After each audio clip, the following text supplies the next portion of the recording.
Alrighty, folks, welcome back. So, let's get on over to our space weather report here. How's everybody doing tonight? Everybody hanging in there? Sound okay? Picture looks okay? Hopefully, you enjoyed the little intro there. If we can get this to cooperate here. Come on now. Alright, there we go. Let's get the loop playing here. We'll cooperate. Come on, computer, what's going on here? Start this thing. Alright, well, me and my possessed computer here. Alright, maybe it'll work, maybe it won't. Come on, Lord, please help me with this. It was all working just a minute ago. Alright. Well, let's just reload it. There we go. Alright, let this loop load up real quick. Okay. So, here we are, March 26, 2023. Got the loop playing here. We've had a couple of CMEs here, a little squirt out the top, a couple of objects captured in these again. So, we're going to take it frame by frame here. So, starting with the very first frame, back it up a little bit. Okay, yeah, first frame is right here at 027, March 26, 2023.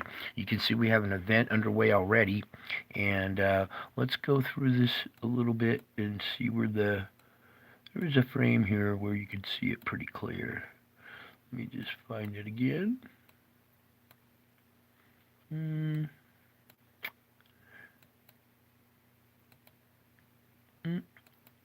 Let's go back one. Yeah, it's right there. So, we're going to do this. We're going to get the tint just right and then zoom in on it for you. There we go. So, here's our dark object right here. Whoopsie. Let's get this just right for you guys. Alright, here's our dark object right here, the circular. It's pretty faint in this image right here, but right here is our dark circular object. You can see the plasma streaming back behind it here. So here it is right here. It's still kind of shadowed in the plasma here, but here you can make out the circular shape of it. And oh, hello folks in the chat, good to see you too. So yeah, here's our first object, creating our first CME on today, and you can see the plasma streaking back behind it, kind of painting this is our object right there. Okay, so that's it. Let's back it up a couple. You can see it right here. It's made a dent in the red line here. And we back up, it's right there. Okay, so now we're going to go forward here as we go boom, boom, boom. Okay, there it is right there. In the previous frame, it's right here, just kind of hidden by the blue line right there. But there, you can see it, and then it moves on out, okay? And we're just going to stay zoomed in because the next CME comes right out of this same area. And, oh, let's go back a frame. Let's pull it down here a little bit. Okay, here's our object right here. This is a good opportunity right here before it gets all draped in plasma, because you can see that it is, let's get some tint going right there. Perfect for you. Okay, perfectly round spheroid object right there. It's got its little bubble, its magnetic bubble around it right here, so all the plasma is just outside that magnetic field, leaving the object exposed. And let's go in even tighter. Okay, pull this over. Whoa. Pull it back. Alright, right about there is good. Yeah, you can make out our circular object right here. And then if we can go a frame before, there it is again. The plasma is scooted out a little further, painting leaving our object exposed right there. So we go back a frame. You see it? And then the plasma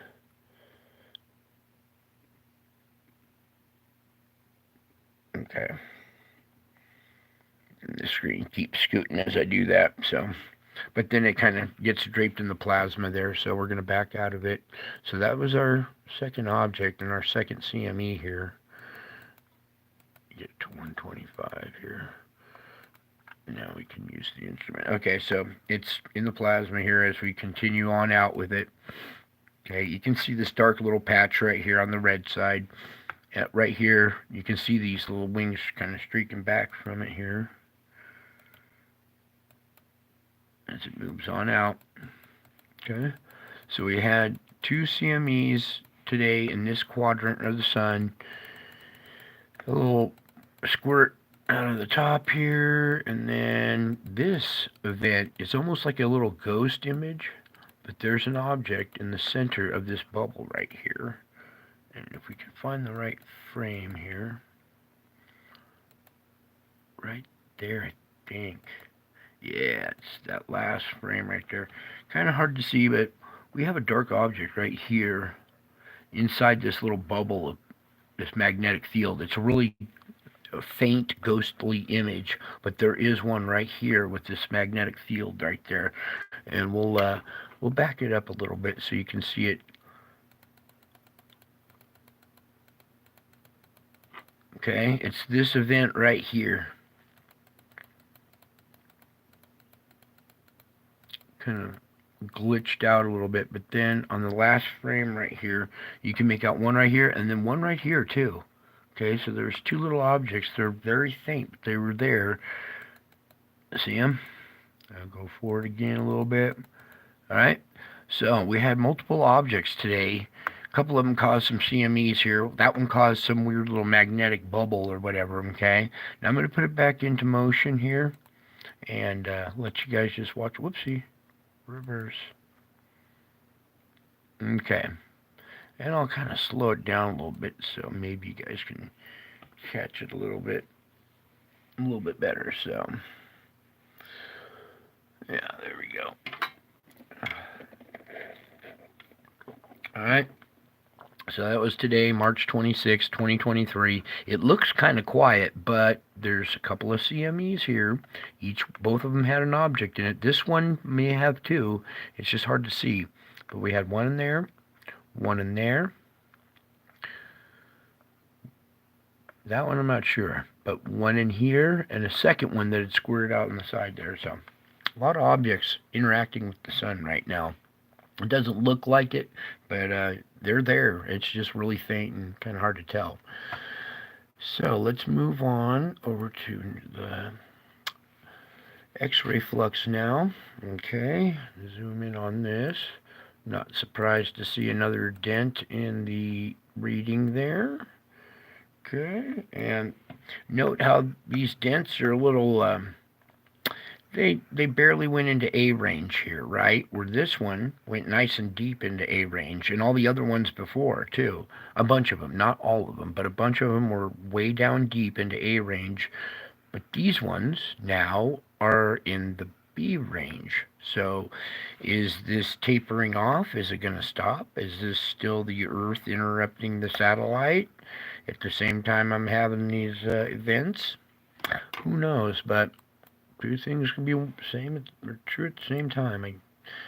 Let's go deeper into this instrument and see what kind of other readings we got from it here. Come on, goes. Let's goes. Yeah, now you can see here we've had another reading from this from the yellow line. Okay, from the goes long has detected this as well. Same with the goes 16 on the blue line right here. So 18 and 16 are still recording these events. The goes 16, the one that's important that we want to see, is still missing from our chart. Okay, and that's because if you were to see it, it would look like this. Okay, and I'm still waiting for concrete explanation on this. The satellite thing covers part of but it doesn't explain the intensities, the length,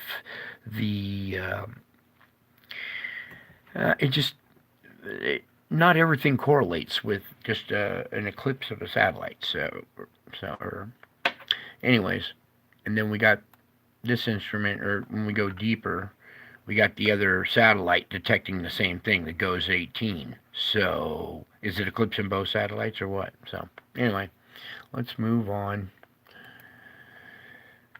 And we're going to go scroll down. Oh, yeah, I want to take a peek at this. The sun right now, we got a lot of sunspots going on. They're not really big ones, but we sure got quite the freckled faced sun right here. So we got that going on. Lots of sunspots. The that coronal hole finally rotated out of view there. So that's good. Let me back out of this a little bit. And then we're going to go over here. We'll check the tracker. I looked at it earlier. It just had one blast coming off this way. And I was hoping it would have maybe these two events that came off this side of the sun. Remember that we just looked at? But it's not updated, and it just shows one thing kind of moving out that way. Yeah, there it is right there. That kind of looks like the same one from yesterday, really. Anyway, so not much going on there. Yeah, it's just showing the shockwave going that way. I want to see the up version of these two that came off today, so it hasn't updated yet. So let's back out of this. I don't know if you guys caught my second stream last night at the wee hours in the morning, but this instrument or this channel here captured a beautiful aurora over Michigan. And that was kind of the theme of tonight's show, is these signs that we're getting over these catastrophic events. That I showed you in the intro that was over Turkey, before their big earthquake that was just devastating. So, God uses signs. And this phoenix that showed up in the aurora over Michigan last night is, I believe, possibly another sign. And I'll explain when we get to the weather here. Anything else I want to report on? Oh, yeah, just real quick. Let's look at the aurora right now. It's died down a little bit, but you can see this intense band here going from Canada all the way across Alaska and stuff. And then the southern hemisphere has still got quite a little light show going on, too. It's not in the red zone anymore, either one, but there's still aurora going on because we still have this high-speed solar stream coming at us. All right, so now let's go over to the Schumann here, and we'll do a few adjustments here, get you guys a little closer, so I don't have to pull the camera out, and pull the computer back towards you.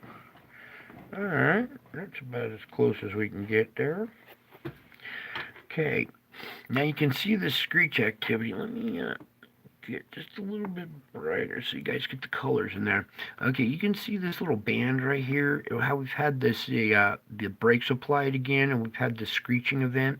It starts right about here. You can tell that these, here even too, we did some absorption, and then we had a little application of the brakes to kind of grind it along, another pulse here, and then this, I don't know how to call this, a weaker sporadic pulsing or grinding right here that you can see this instrument is detecting.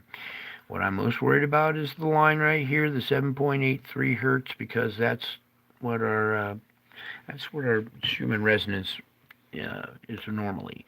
So any kind of break in that line is bad news. But as you can see, when we have this application of the brakes right here, this high-pitched squeaking coming from the core and the shell grinding together, bouncing off the atmosphere, creating these echoes.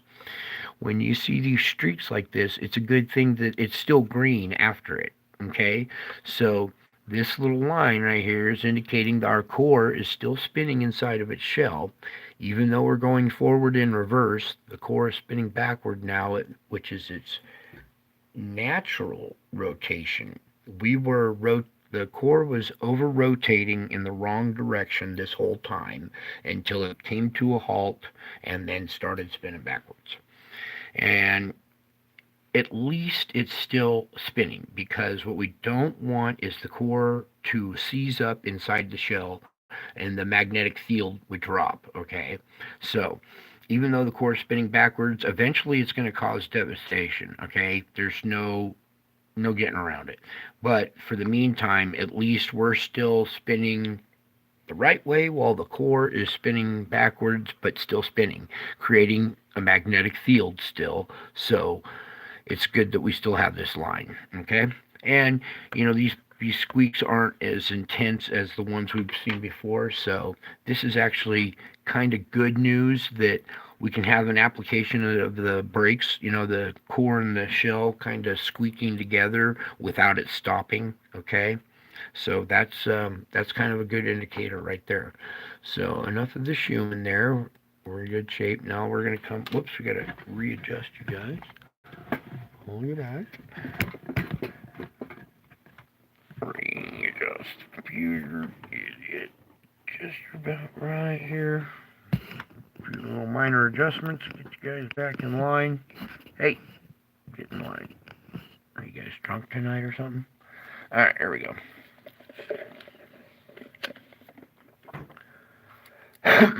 Excuse me. Okay, so now we're here again at the Knoll School site, and this is our upper jet. Okay, we still have this pink alert, white alert going on for the whole part of the country. Let me turn the winds off. This color code is the color code for our country right now. Okay, you see this? All this area is really intense. The jet stream is just really slamming together right over that part of the country. Okay, now I want to come here just a little bit, get it just right for you guys. Right about there. Okay, as we study this flow asymmetry here, I want you guys to take note. We got this cold jet coming in here. We have this jet coming up, getting cold, but diving down and in the middle. Then we have this southern fetch that's bringing moisture. We have three different jets all coming together and funneling right through the country. It's like a bowling alley with three bowling balls all going down the same alley. Okay, we have three feeds all combining together right here. This is all three of these flows together in one. We saw the tornadoes on March 24th. There were more tornadoes or more activity, thunderstorms in the same region again today. I've been warning you guys. We've been watching the GFS model as these storms come into the West Coast one after another. They do this uppercut move to the central part of the country and then just wallop the East Coast and everything. We are still in this flow. This is the upper jet, okay? I want to take you down just a little bit lower here. And you can see our lower jet is still doing the same thing. Let me take the winds away, okay? Our lower level jet, see, look at this. Whoa, whoa, whoa. What are you doing? I didn't touch nothing. Get out of there. Somebody wants to pop an ad in right now. Are you serious? Anyways, we got this vortex feeding the northern flow. We have this vortex that's taking stuff up and then over, creating the central flow. And then we have down here our southern fetch coming from what? The subtropics here? From the tropics? Right up into this, okay? Now as we come back to America, you see how all three of these are blending together? And just this whole zone right there going across America is under alert right now, for as far as I'm concerned. Okay, so that is your lower jet. We'll go just a tad bit lower to where our weather, and you can see that this is all gonna funnel this stuff together and push it right across the country. Okay, now I want to take you to the polar vortex here. Now we're going to back out of this a little bit. Now this is up in the mesosphere. This is above the jet stream, okay? Now we're going to look at our polar vortex here, and it has really, let's back out a little bit so you guys get a good, oops, too much, right about there. Yeah, it's pretty good. Okay, it was just a circular thing right here. It kind of dies as it comes to finish off. Look how it bubbles around, and it's making like another vortex area right here. So I'm not sure if we're going to have a single vortex or if it looks like it's about to split again. So when you see this bubble effect kind of here, this vortex hasn't established a single dominant one yet. Okay, so we're still having this interrupted polar vortex, and as we come down, you'll see this part, the sub-vortex right here, that's trying to form off the main one right here. This is the one that's in the Gulf of Alaska, okay? See, it's in the Gulf of Alaska, and it's funneling this cold air into the upper, this is taking control of the upper jet and funneling all this cold air into the west coast. Okay. And then you look down here and you can see our tropic zone is starting to rise now. Before, all this flow was below the equator. Now it's coming up to the equator as we get closer into more into spring. This will continue to rise up further and further, okay? And that'll change our weather as well. But for the meantime, we have this nasty flow in our upper jet that is just like a gauntlet, right through America. Okay, like I said, these three flows, this one, this pink intense flow, this intense flow, and this, all three of these combining together into one flow. It's just like three ropes in one cord type thing. You know what I'm saying? So everybody in this area, stay on alert. Keep your eyes peeled for, weather can change at any moment. Should we do the SO2 real quick, you guys? Do you guys want to see that, or should we skip it tonight? Let's just do it. Where are we going again? Oh yeah, chemicals. So our SO2, this is the gas that it emits because of the volcanic activity underneath. We're going to take away the winds and zoom in on our bleeding country. All right. It's still, this half of the country is just still hemorrhaging SO2. Oops, sorry about that. Excuse me. So yeah, this side of the country still just bleeding out. This side of the country looking, pretty good. We had our plume here at Salt Lake City that still hasn't changed since yesterday. We'll just zoom in on it for you real quick here so you can see the lake. All right, here's the little lake, and then this is in the mountains just northeast of Salt Lake City. So this plume is darkened a little bit, and it's all blowing this way. So they're kind of in good shape. At least it's not blowing over them. So, and then as far as the West Coast, we got activity up here now. This is Montana, it looks like. No, it's a little, maybe eastern Montana. Anyways, as we back out, I'll show the East Coast again, but I don't even know what to point out, what part to point out. It's just all of this. So if you're in this area, pick your spot where you are, where you're located, and this is actually lightening up right in here. I see a little breakup right in here. This was all kind of filled in too, so a little bit of break here for those people, and that's in the tornado area. So this storm might be blowing some of the gas, the plume out or something, maybe. Anyways, now our next one is the Bay Area, okay, because this spot, San Francisco, this little emission site is growing, and it started off here above the bay, then it traveled down, now it's traveling this way and expanding more towards the Central Valley, and it's still back here, so it's spreading this way and growing in size, and it's a little darker. Each time we have another CME impact that we take, all that energy goes right to the core, heats up the core expands, the brakes squeak, that pressure rises to the surface. It wants to shove lava out, but there's gas in the way first. So it's shoving all the gas out through the cracks first until the lava reaches the surface. Eventually, when we run out of SO2 to shove through the cracks, lava will come out next. Okay? So these are our weak spots and our hot spots around the planet here, okay? So you see that. Then as we let's do a little report on Oahu. It's still pumping out SO2. You guys still got pressure underneath Oahu. It's how do I say this?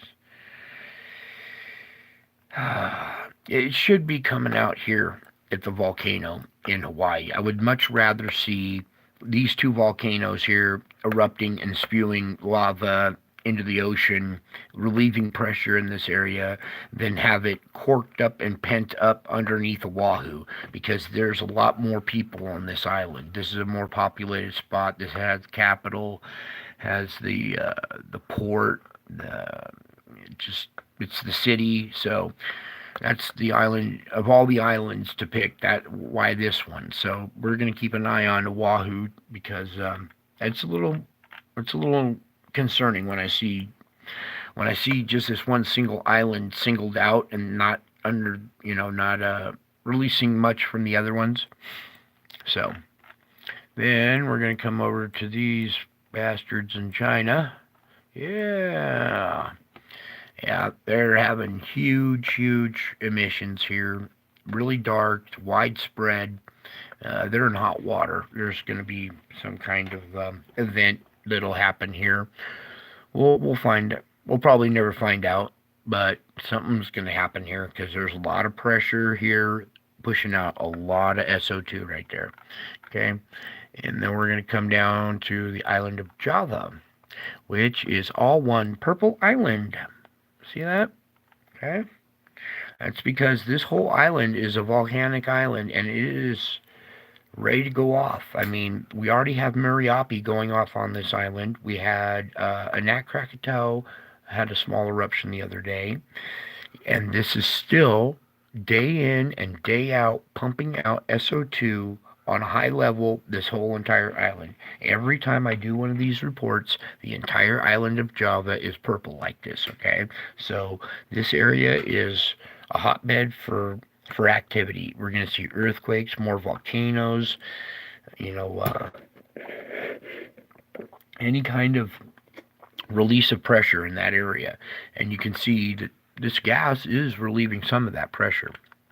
Okay, so Java's in hot water, China's in hot water, Europe, they're having their widespread event, but it's not as intense right now. It has kind of calmed down a little bit for at least for Western Europe.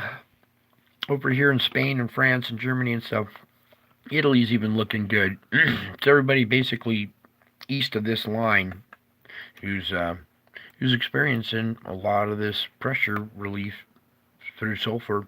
Here's Turkey, where we had our big quake. These turkeys are in hot water. They're going to have more activity. Okay, and then so we go down. There's this plume at the tip of Africa. Okay, that one's been there this whole time. It hasn't changed much. It's just still there and still the same. Over here is most concerning is this whole western coast of South America. And we're going to start from the top. Come here, you, and start from the top. Actually, we'll go up to Mexico real quick. You can see southern Mexico here is starting to have their emissions now. The northern part is still Not as active, but you can see Mexico's picking up here. Yucatan Peninsula is clear. The island of Jamaica. And the island of Jamaica, that's probably weed. That's not SO2. Anyway, yeah, Jamaica's still spewing it. Cuba, all these little islands have volcanic features on them, and those volcanic features are emitting SO2. Now, as we go through Venezuela, they're having activity. Colombia, Ecuador, all the way down here. Okay, and these are all individual sites. I repeat every time I show you this. These are all individual sites. This is not like one with a plume spread. So they have a lot of individual sites going all the way down. The darker the color, the more intense, the more gas is coming out, okay? And this goes all the way down the coast, okay? So Chile is in hot water as well. This side, this little plume is kind of there, but just petering out a little bit. That's about it for that one. We're going to do SO4 as well, because this one is a scary one as well. I'm not trying to scare you. I'm just trying to inform you guys. So, as we go in, this is SO4. It combines with H2O to make a compound H2SO4, better known as sulfuric acid. You are looking at sulfuric acid in our atmosphere, okay? The brighter the plume, the more concentrated. There's America, all right? You can see these storms, they pick this stuff up, and you can see the circular comma shape when these storms pick it up. Look at this. So not only are we getting hit by a powerful storm, it's a powerful sulfuric acid storm, okay? And I went and tested the pH of my snow, and it was acidic, okay? They're not telling you this stuff on the news, but if you got a fish tank and you test the pH in your fish tank, you probably have a couple of strips laying around, right? Go out and dip it in a little puddle or dip it in the snow and take your own reading so you find out for yourself. Or the water falling out of the sky is acidic, okay? And as we go, look at China, all right? Like I said, they're in hot water too. This is all another sulfur compound leaking from this area, all right? They are bad at pollution. This is part pollution as well. Either way, whether it's pollution or from the earth, it really doesn't matter. It's the fact that this SO4 is in the air, okay? And it has spread all the way around the world. The northern hemisphere is probably in the worst shape, okay, as we go around the world here. Then we'll go southern hemisphere, and it's not so bad, right? But you still see these green swirls and stuff. That's still the gas, okay? It's just not as concentrated. But look, it is all the way around the world, okay? And you can see it spewing here from Africa and then getting pulled down, all right? You can see it coming off the coast here and getting pulled into the storm. Okay, it's spewing from all along the coast of South America, just like the other gas, all right? So we have a lot of pressure under the crust that's squeezing out all the gases that are underneath the crust, between the lava, between the magma and the crust, okay? There's little pockets all over the place, and then that pressure is pushing it out. So now we're going to come over to our earthquakes.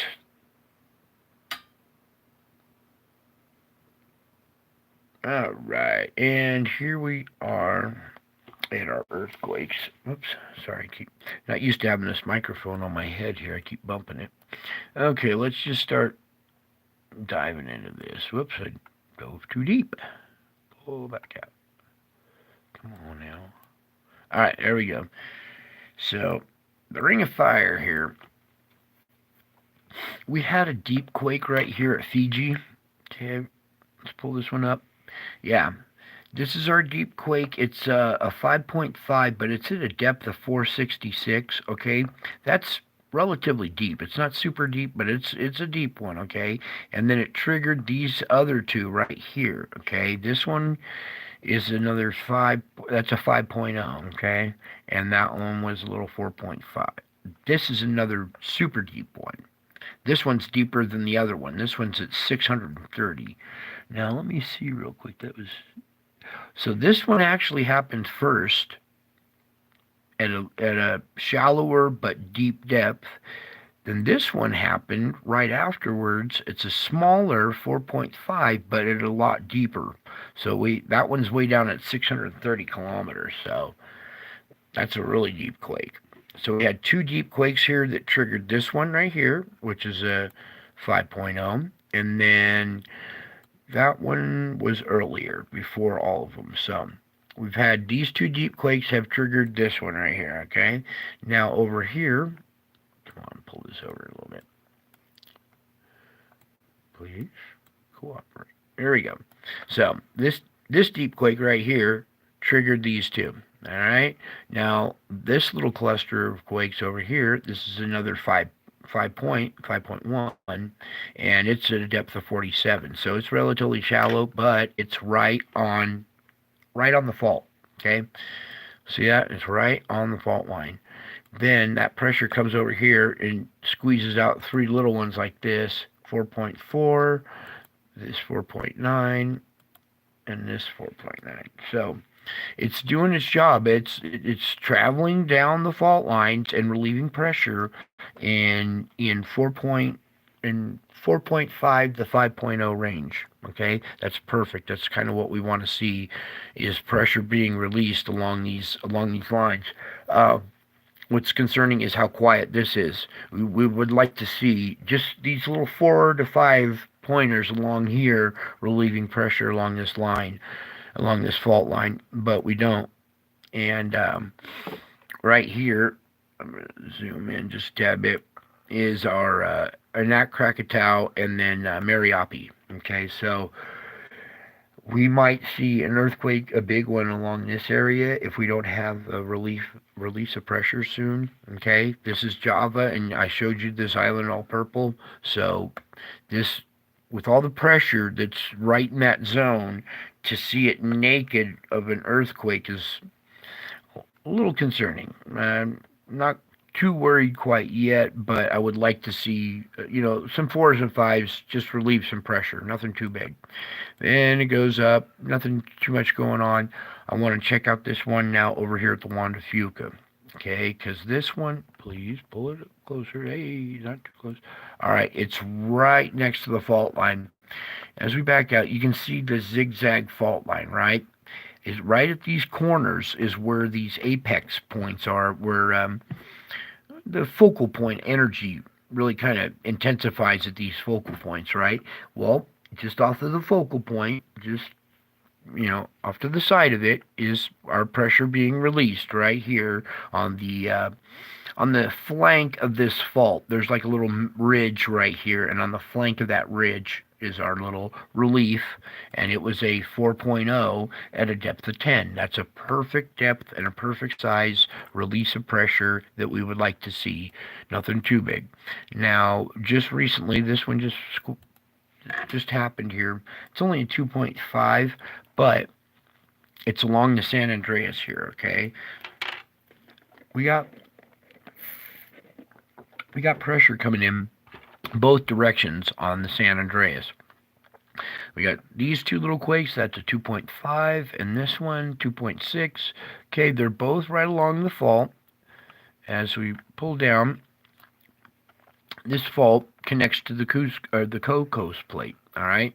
There's one quake here on the Cocos, and it's a 4.2 at a depth of 89. So that's a little relief of pressure as well. That's good because it keeps this region from having a major shift. Any major shift in this plate is going to cause some problems. I would like to use some very colorful curse words, but I'm trying to refrain. We also have a little bit of activity here in Texas again. Okay, Texas has these oil refineries and perforations in the crust all over here. So a lot of these are, oil field related. This isn't, I'm not going to dig too deep, it's a 3.4. It's just a little pressure being released along the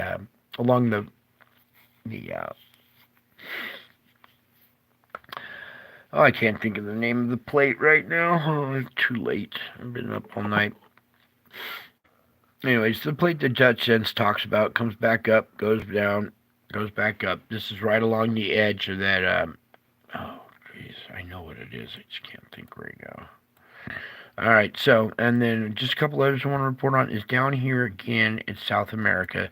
Just off of this focal point, we have another 5.0 at a shallow depth. That's good. That's more pressure being released from this fault line. Pressure that comes across the Pacific, it's got to release somewhere right along this fault. So it's good to see it released right here in these foothills, okay, in these mountains. That's a 4.1. It's a little deeper, but that's good. That's the pressure being released instead of having a catastrophic break at a focal point, okay? And then as we back out, let's see what's just going on over here in Turkey again. It looks like they had a couple more quakes here.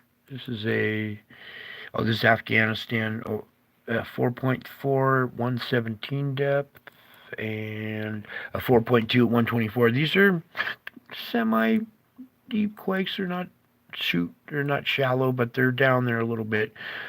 So little activity going on over here in Afghanistan. That's just north of this fault. If you can see this little red square jutting out right here, pressure comes up from both sides of this fault, wants to go into these mountains. These mountains shift and then have the little earthquakes. So that's our pressure being released, and in good fashion, because it's not too big or catastrophic at the moment. Okay, so that's good news. Let's come on over to our GFS model.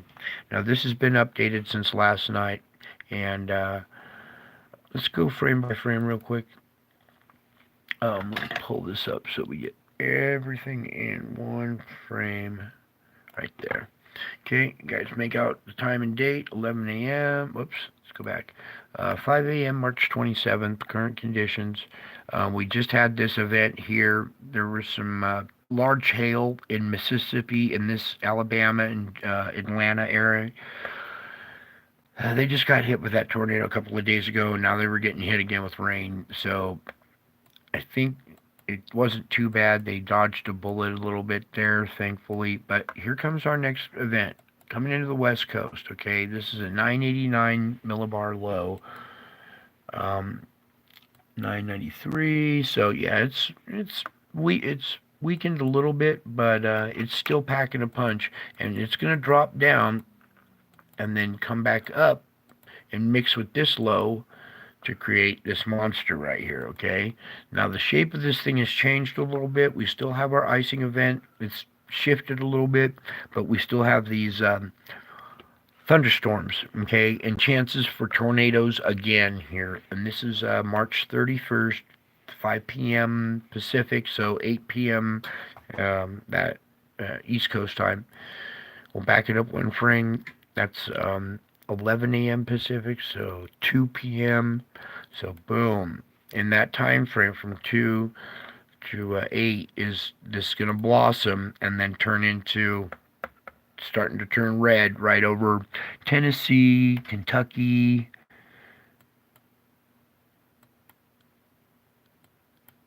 okay, and then it just keeps plowing through Kentucky, North Carolina. All right, that was the end of that. So there was a lot more. What happened here? Oh, that isn't this full data. Dang it, I was looking at this earlier, and there's a lot more data.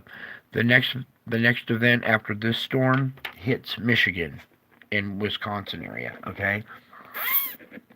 I believe that that Phoenix that we saw is another sign, like a warning sign for this Michigan area, because this next storm after this one, yeah, we're shy a bunch of days of data. So we only got this one storm, but the one that follows this one Goes right up in there, and it looks like it's going to create some tornadoes and strong thunderstorms in the Great Lakes region, Wisconsin, Michigan, Wisconsin, northern Illinois, Indiana. That whole area right there looked like it was in the strike zone. So unfortunately, this thing just de-updated or whatever, and took away the second part of the storm, the second storm I want to show you. So I think that was going to be it anyway. What was this?